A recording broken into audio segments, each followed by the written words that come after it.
internautes AB TV ginnaaw bi ñu leen nuyoo bu baax di leen sant di leen gërëm di amaat mbégte ak contentement rek di dellusiwaat seen émission bii di 4 extra nag comme li ngeen ko xamee rek chaque match du Sénégal dañuy ñëw defal leen li nga xamante ni rek moo di débriefing ñu ànd seeg notre consultant l'incontournable le meilleur de sa génération Pape Line comme ni ngeen ko xamee rek Sénégal football na li nga xamante ni rek moo di quart de finale contre Mali et donc dans un moment à l'autre rek daal ñu ñëw ci li nga xamante ni rek mooy li nga xamante ni rek mooy solo match bi lépp li nga xamante ne am na ci match bi fas yéene nañ ko ànd ak yéen waxtaanee ko incha allah et donc laataa loolu rek dañuy dalal suñu consultant l'incontournable gaynde wàllu Pape Line ma bàyyi la rek nga nuyoog les amis internautes de AB TV. Merci grand Souss maa ngi lay nuyu bu baax di la delloo nuyu bu baax di nuyu les spectateurs de AB TV di leen wax comme d'habitude rek seen émission CAN Extra ñëwaat na xam nga comme d'habitude rek aci gars yi ñu dem. Voilà merci Pape Line comme ni nga ko xamee rek Sénégal jàll na ci li nga xamante ne rek moo di quart de finale yi et donc nag match bi yaakaar naa ni li ñu si war a mën a jàngat bëri na ndax en première mi-temps yaakaar naa ni si la ñu def liggéey bi dans la mesure où li may gën a souligner rek mooy cette fois-ci l'équipe a bien entré dans le match et donc les 5 premières minutes peut-être mën nañu wax Maliens yi tegoon nañ seen tànk ci bal bi mais au bout des 10 minutes Sénégal récupéré na li nga xamante ne rek moo di match bi ba ci la defee li nga xamante ni moo di différence waaye laataa loolu rek dañuy ñëw si li nga xamante ni rek mooy la composition de l'équipe et la composition ñu gis si quelques changements Kalidou Koulibaly qui était absent suspendu si huitième de finale yi et donc waaye gis nañu également la titularisation de Habib Diallo ci kaw ki nga xamante ne rek moo di Nicolas Jackson mais le retour de Iliman Ndiaye également à la place de Ismaïla Sarr et donc yaakaar naa ni changement yooyu la ñu war a mën a noter ci li nga xamante ne rek mooy le match bi nga xamante ne doon na am tey suñu diggante ak ki nga xamante ne rek moo di Mali ci noonu nag ñu gis une équipe bi nga xamante ni vraiment Habib Diarra qui revient au niveau du milieu de terrain qu'on n'a pas beaucoup vu mais gis nañu une équipe malienne très solide une équipe malienne bi nga xamante ni il s'est regroupé défensivement. Absolument. Qui jouait un bloc bas mais également une équipe malienne bi nga xamante ni rek vraiment elle défendait tellement fort donc tellement forte autant pour moi donc mu nekk une très belle équipe donc Pape Line ñu bàyyi la rek nga wax ci la composition de l'équipe avant ñuy dugg ci li nga xamante ni rek mooy waxtaan bi. Merci grand. li nga wax am na solo trop par rapport ak suñu équipe nationale bi tey boo xoolee tamit aussi wax nga lu am solo parce que tey on a vu que Pape Thiaw def na ay choix forts comme d'habitude maanaam bien vrai que tey def na ay choix mais aussi tamit duñ koy ànd ak moom tamit quoi bien vrai que tey indi na au niveau comme toujours gis nañu récupérer nañu Kalidou Koulibaly notre capitaine emblématique en même temps côté gauche ñu jël indi fa El Hadji Malick Diouf bien vrai que Jacobs ñu naan gis xam nga en même temps ñu ñëw ci attaque bi tey ñu gis Habib Diallo je dis que ni coach bi comme d'habitude il a fait ses choix moom mooy nekk ak ses hommes moom moo xam lu muy teg tey indil ñu classement boobu noonu duñ ciy savourer rek comme d'habitude mais aussi tamit wax nga par rapport ak ci match contre Mali bi parce que tey match bi comme d'habitude maanaam boo xoolee match bi dès les premières minutes suñu équipe da daan am problème entrée dans ces matchs mais tey gis nañu une équipe sénégalaise bi nga xam ne tey maanaam match bu mu débuté maanaam de la première minute jusqu'à 6e minute Maliens yi ñëwoon nañu indi benn intensité bi nga xam ne bu forte comme ni nga ko waxee mais dès les 10e minutes tak équipe nationale du Sénégal dafa jël récupérer match bi en main jël ko au sérieux comme d'habitude maanaam avec un jeu plaisant séduit en même temps projeté vers l'avant moo tax dès la première mi-temps équipe nationale du Sénégal marque un but extraordinaire par Iliman Ndiaye comme d'habitude quoi vraiment encore une fois gis nañu équipe Sénégal bi nga xam ne tamit dafa séduisant plaisant jouer son football gagner le match tranquillement sans problème voilà mi ngi noonu comme ni ma ko waxee ñu def benn entrée en matière bu xaw a am solo bi nga xamante ne rek comme li ñu ko doon déplorer l'équipe tardait à réagir l'équipe tardait à entrer dans le match mais cette fois-ci on a vu une équipe bi nga xamante ni dès les 10e de minute dugg na ci matcham et dañuy gën a rek alerter pour les prochaines échéances à venir ñuy gën a mën a teel dugg dès les premières minutes rek ñuy dugg ci li nga xamante ni moo di match bi donc man fi ma doon waxee rek par rapport à la composition de l'équipe man j'aurais aimé Nicolas Jackson, puisque on avait affaire à une équipe qui jouait en bloc bas. Donc pour déséquilibrer la défense, pour déjouer la défense, il nous fallait un attaquant de pointe plus mobile, un attaquant de pointe qui fait des décrochages, un attaquant de pointe qui crée des espaces. Et donc là, Nicolas Jackson était dans ses œuvres. Et donc moom moo gën a adéquat pour def ni mel. Mais néanmoins Habib a fait le job. Wax nga ko coach bi moo nekk ak ay jouram. Démb ñu ci conférence de presse bi sax ñu ngi koy déglu les journalistes ñu ngi leen di ñu ngi koy poser question. Pourquoi le choix de Habib Diallo? Parce que tout simplement. Gis nañu Nicolas Jackson l'autre jour bi ñu ko jëlee dafa xaw a mer xaw a boode. Est-ce que c'est une punition ou pas? Mais il a dit que ni moom non, il n'a pas puni Nicolas Jackson. C'est un choix te qui choisit élimine. Il avait choisi et senti que Habib moom mën a def liggéey boobu il l'a mis sur le terrain. Mais mu nekkoon nag match bi nga xamante ni vraiment on n'a pas vu encore Ismaïla qui était sur le banc. Donc ñu gis un Iliman Ndiaye bi nga xamante en première mi-temps il a fait un match extraordinaire.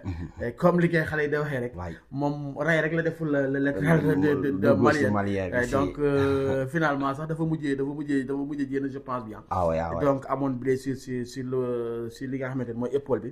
Et donc ñu gis un Iliman Ndiaye très percutant. Iliman Ndiaye dans ses Iliman Ndiaye bi nga xamante ni dans ses dribbles. Iliman Ndiaye bi nga xamante ni vraiment il fait des choses extraordinaires. Et donc ci noonu ñu gis si ki nga xamante ni rek moo di Krépin Diatta ak moom.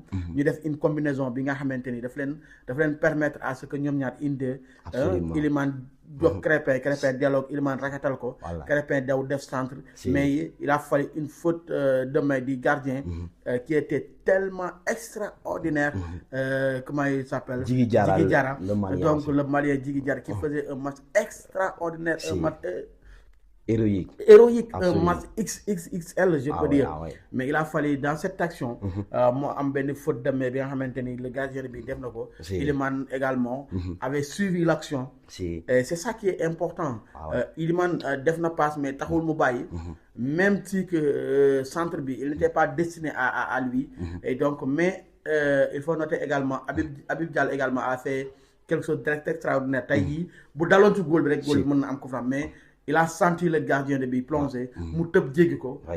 Bi mu tëbee ci la balle bi romb Iliman bi nga xamante ni il suivait l'action.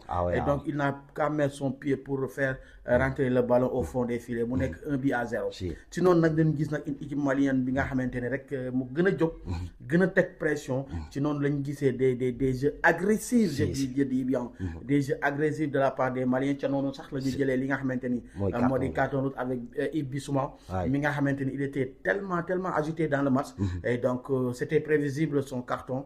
Et donc Sadio Mané a joué le jeu, a joué l'intelligence, a provoqué pour faire sortir le capitaine de cette équipe, le maître à jouer de cette équipe. Et donc le coéquipier de Pape Matar Sarr à Tottenham. Et donc de telle sorte que boo génnee ko ci li nga xamante ni rek mooy la partie ci fin première mi-temps bi Yves Bissouma qui reçoit un carton rouge. Et donc loolu tey ñu yaakaaroon sax match bi dina gën a yomb Sénégal. Mais à un moment donné c'est mal connaître le Mali. ku yaakaar match bi day gën a yomb ndax Mali a joué à 10 contre Tunisie. Et a égalisé à 10 contre Tunisie. Et a amené Tunisie en série de tirs au but pour remporter ses huitièmes de finale Papeline. oui Baye Souss comme ni nga ko waxee rek. Bon damay ñëwaat toujours comme ni nga ko waxee ci composition équipe sénégalaise bi. boo xoolee tey comme toujours Pape Thiaw mi ñuy indil Edouard Mendy dans les buts. Dans la défense mu indil ñu Niakhaté indil ñu Kalidou Koulibaly. mu dem latéral gauche indil ñu El Hadji Malick Diouf. Latéral droite comme toujours l'incontournable Krépin Diatta. Le meilleur de sa génération comme toujours. ñu ñëw ci milieu terrain boo xoolee mi ngi ñu indil comme d'habitude Gana Gueye Habib Diarra Pape Gueye. loolu boo xoolee loolu mooy suñu milieu terrain bi nga xam ne tey moom ñu gis quoi. ci saa yu ñu ko tegee rek. dañu jox favorable à notre jeu. boo xoolee tey mu ñëw dans l'attaque comme toujours Sadio Mané Iliman Ndiaye et Habib Diallo comme sànq yaa ngi doon wax sur le cadre de l'équipe du Sénégal. tey boo xoolee du ñu am ay attaquants yi nga xam ni seen profil yi dafa différent. Effectivement boo xoolee tey Habib Diallo moom say appelam yëpp diagonalement la koy appelé. boo xoolee défenseur boo manti laaj dans le football moderne maanaam appel diagonalement loolu dafay embêter défenseurs yu bëri moom nu gën a bañ. boo xoolee Habib Kerek def na ay appel la macha allah il a fait son match comme d'habitude bien vrai que amul ay occasion yi nga xam ni de telle sorte que maanaam jógee na camp bi mais saa yu jógee camp bi da nga gis Habib Diallo day ñëw rek dóor benn tir bu baax soit day dal si défenseurs yi ñu contrer soit mu génn corner ñu am possibilité teg suñu ay corner dóor tey comme ni nga ko waxee équipe nationale du Sénégal bi mi ngi doon dajeek suñu ay mbokk yi nga xam ne tey ñooy l'équipe malienne bi nga xam ne tellement ñoom dunoo agressif en même temps seen intensité de football dafa élevé ñoom ils sont physiques moo tax tey ñu ñëw dès les premières minutes ñu song équipe sénégalaise bi mais répondant bu ñu fa fekk moo baax comme ni nga koy daan waxee rek les 30 minutes de Pape Thiaw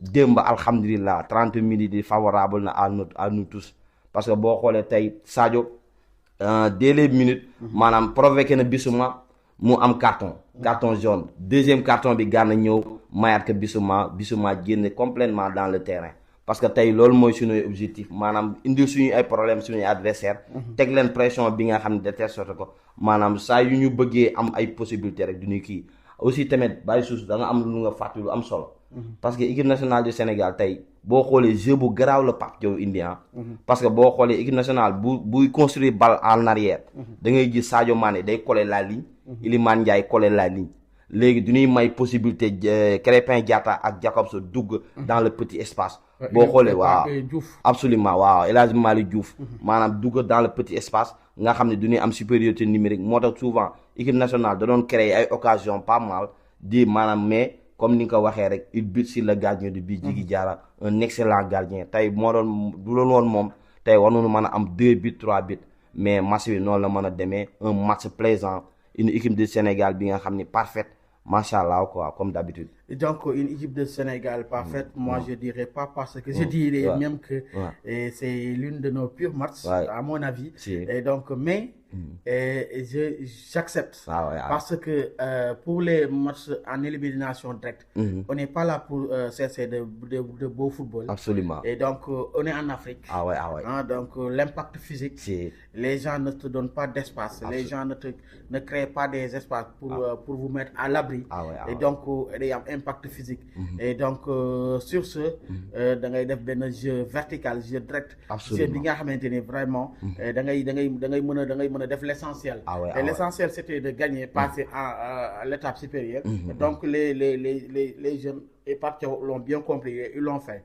Mais ñu ñëw nag si li nga xamante nag mooy les individualités. Absolument. Les individualités, moi je dirais Krépin Diatta qui est toujours dans son cadre. Papeline, est-ce que xam nga lu tax Krépin Diatta mu nekk si dynamique bi mu nekk jëlagul Coupe d'Afrique, il a manqué la Coupe d'Afrique. La Coupe d'Afrique passée 2022. Absolument. Donc mu defoon campagne bu am solo ak gars yi mais bi ñuy war a dem mu blessé. Absolument. Et malgré sax Aliou Cissé defoon na ko ci liste ba mais dafa wax ni il préfère céder sa place aux jeunes yi nga xamante ni vraiment ñoom wér nañu ñu dem football yi ko. Il a manqué la CAN. Donc équipe par malheur wala heureusement pour nous, malheur pour lui, l'équipe nationale a remporté cette trophée sans lui. Ñu ñëw en 2024 il a voulu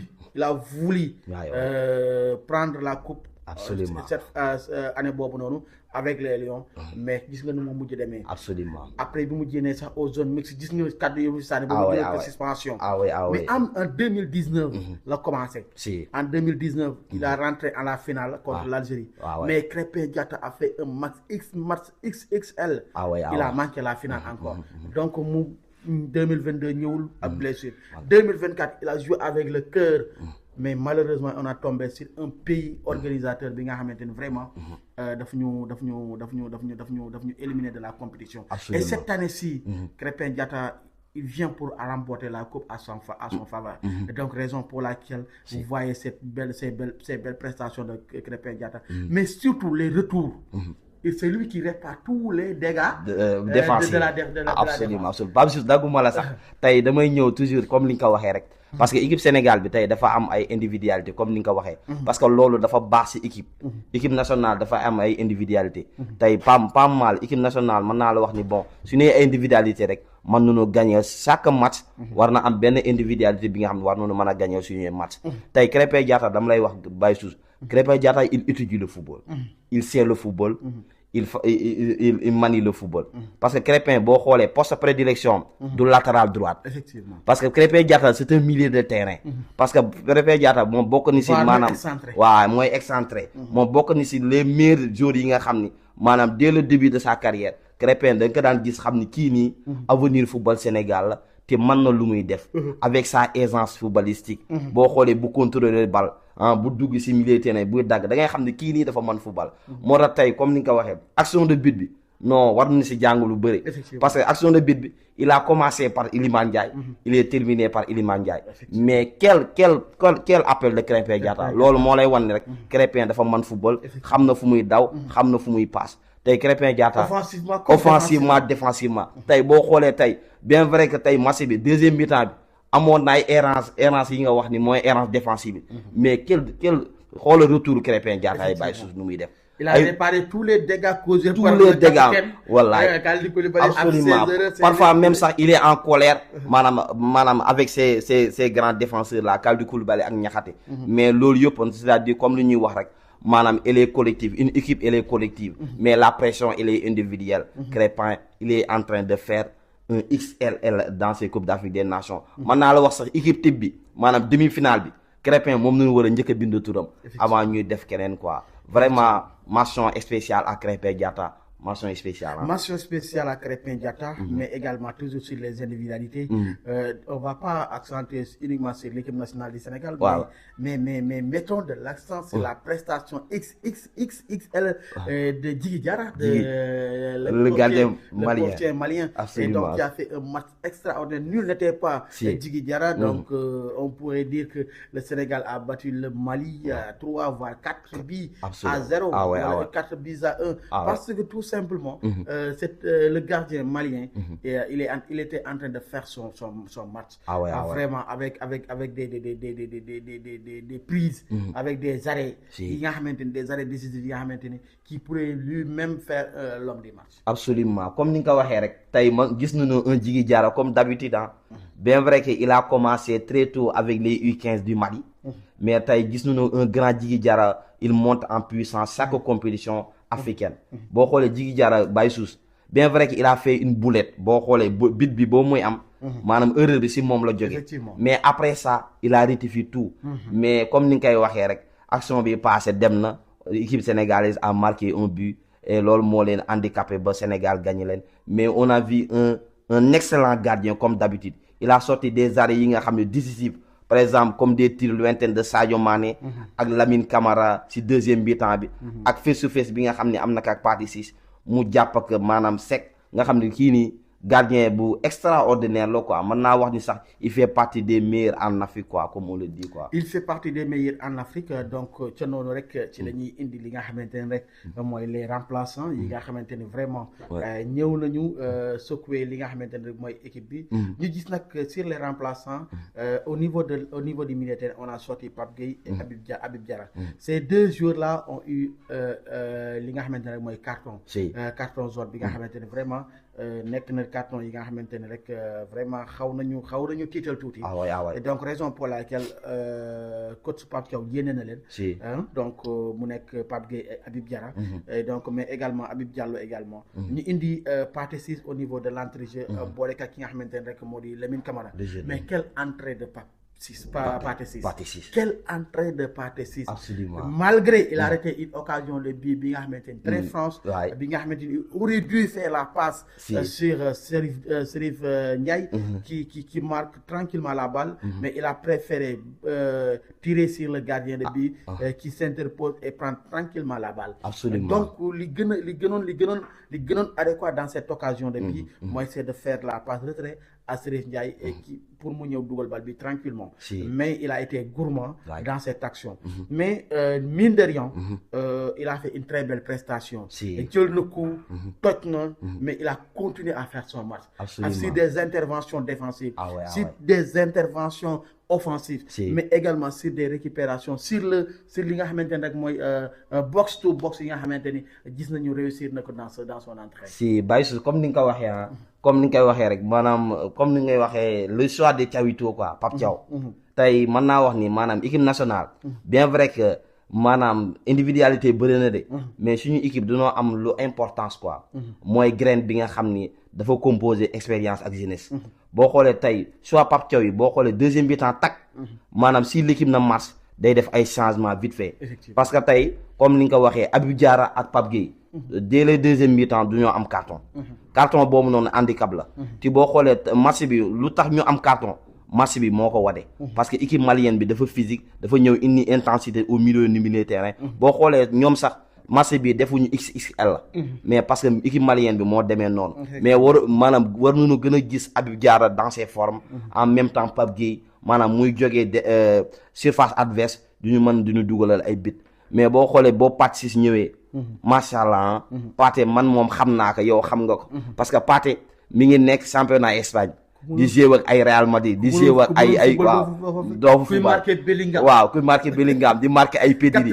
waaw ay Pedri absolument parce que Pathé loolu noonu mën na ko te loolu nuy xaar si Pathé Ciss parce que Pathé suñu benn joker bi nga xam ni Coupe d'Afrique bi du nga koy soxla surtout ment phase yi nii phase yu am solo la phase yi nga xam ni Pathé tey bu ñëwee waaw surtout Pathé maanaam bu ñu amee adversaire yi nga xam ni de taille comme ni nga koy waxee coriace maanaam un Pathé Ciss ngay am ne mu ñëw raxas milieu terrain bi comme d'habitude parce que Pathé mën na ko nga ñëwaat gis à côté Lamine Camara comme toujours un joker bi nga xam ni remplaçant la bien vrai que c'est un jeune mais il apporte beaucoup plus parce que moom nu nga ko gën a soxla Lamine Camara war nañu gën a mën a gis Lamine Camara bi nga xam ne mooy football Monaco ñu koy gis équipe nationale du Sénégal pas mal y a des joueurs yi nga xam ne ñoo ngi ci banc bi comme Pape Matar Sarr et tant d'autres. Mais donc ñu gis Ibrahima le jeune Ibrahima Mbaye qui a fait son entrée mais qui n'a pas cette fois-ci qui n'a pas beaucoup donné parce que tout simplement à un moment donné il est trop agité donc il confond parfois vitesse et précipitation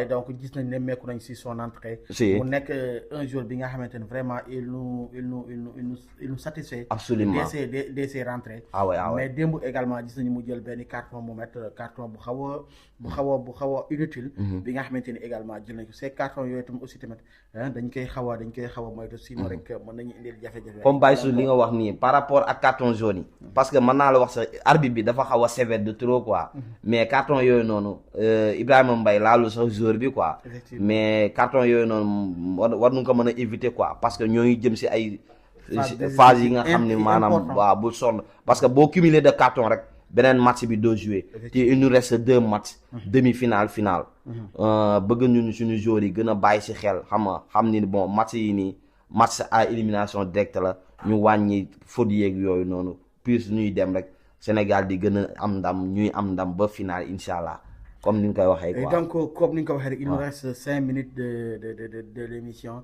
Et donc ci noonu rek dañuy seeti suñu ay partenaires yi nga xamante ne à chaque fois dañuy gunge ci émission bi. ku ci mel ni Amadou Shop mi nga xamante ne mi ngi foofu ca marché xuma bi.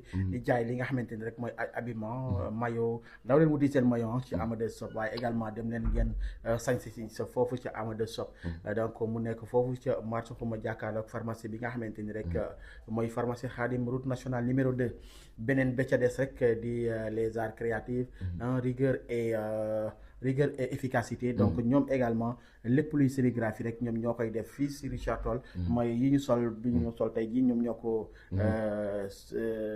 tapé donc mu nekk lu am solo et donc di leen si jaajëfal bu baax a baax sama waa ji Mam Bamba Khadim ak ki nga xamante ne rek moo di Habib Mbodj waaye tamit bu ñu fa jógee dañuy dem seeti Sarr et Frères mu nekk benn entreprise bu am solo bi nga xamante ne day yëngu ci wàllum bâtiment construction nouveau bâtiment wala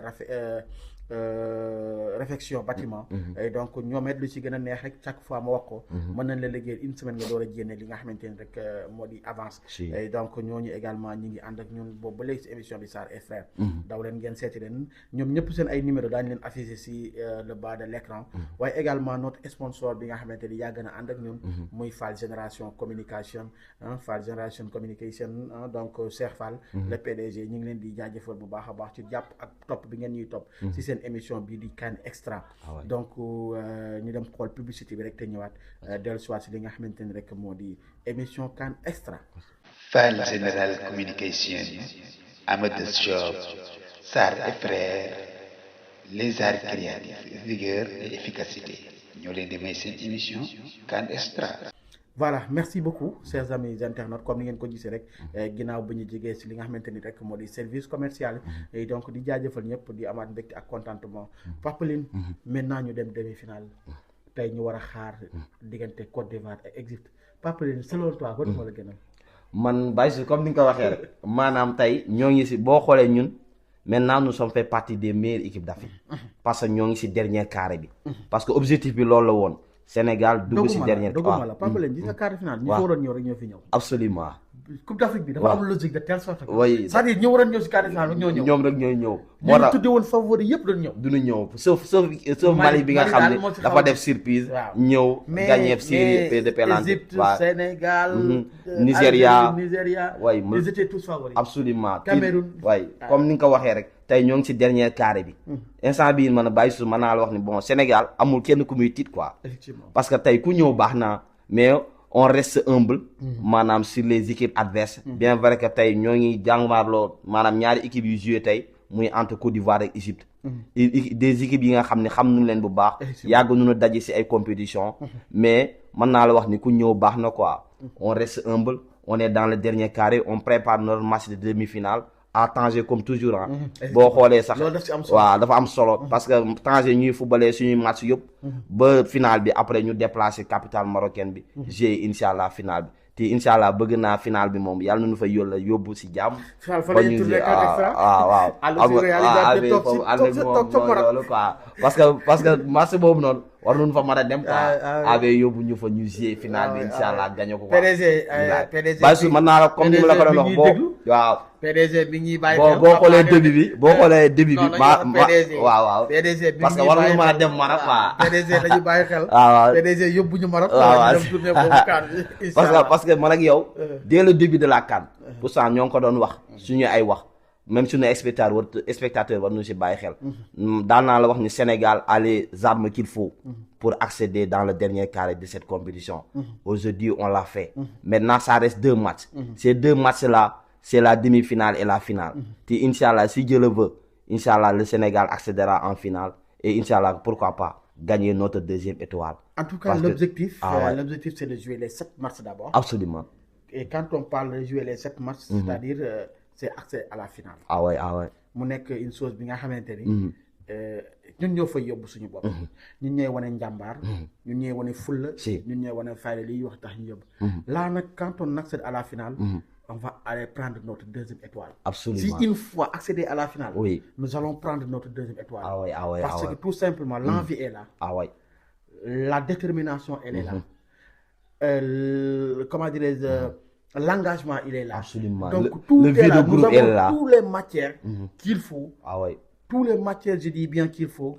Pour génn ci li nga xamante ne rek moo di ci final boobu la donc yaakaar naa ni loolu rek war na mën a tax ñu gën a bàyyi suñu waar c'est l'objectif c'est de jouer les 7 matchs et donc sur le choix comme ñëpp lu ñu ko waxee wax ku ñëw baax na ku ñëw baax na ñun moom on est là on est le Sénégal et on reste toujours le Sénégal donc amul lenn li nga xamante ne rek dinañ ci am ay état d'âme ci nos adversaires si c'est Côte d'Ivoire on va prendre si c'est l'Égypte on va faire la confirmation waaw comme d'habitude Sénégal mi ngi noonu si suñu équipe la comme ñu ngi koy waxee rek sinon rek nga tàggoo waale waaw na si ñëpp a jàpp équipe nationale suñu équipe la maanaam ñoo ngi woo ñëpp ñu gën a jàpp si parce que compétition bi moom dafa neex compétition africaine bi nga xam ni CAN bëriwul lu muy am cette année buy ñëwaat maanaam bu amaatee 2 ans léegi à partir de 4 ans lay am ci CAN boobu noonu day xaw a sore ci compétition africaine bi dañuy manque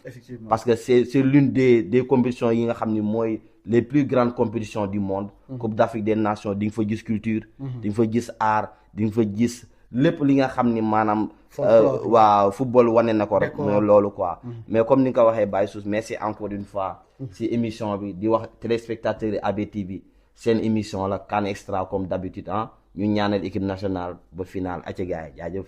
Voilà, merci beaucoup. C'était votre émission CAN Extra. Ngeen si doon ànd ak l'équipe de ABTV, Baye Souss, Papa Line, Gaynde Waalo, notre consultant. Donc di jaajëfal ñëpp di amaan mbégte ak contentement ci bàyyi xel bi ngeen ñi bàyyi xel saa su ne ci seen chaîne leader bii di AB TV di si jaajëfal ñëpp waaw di lancer un appel rek notre PDG AB ni incha allah à la finale bëgg nañ nag nga yóbbu ñu Maroc.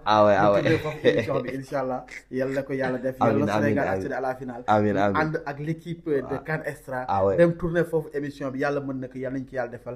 d'ici là portez-vous bien rendez-vous aux demi-finales avec une très belle victoire du Sénégal devant notre équipe, notre adversaire, et donc qui nous mène directement à la finale. Sur ce, portez-vous bien, à bientôt. Merci.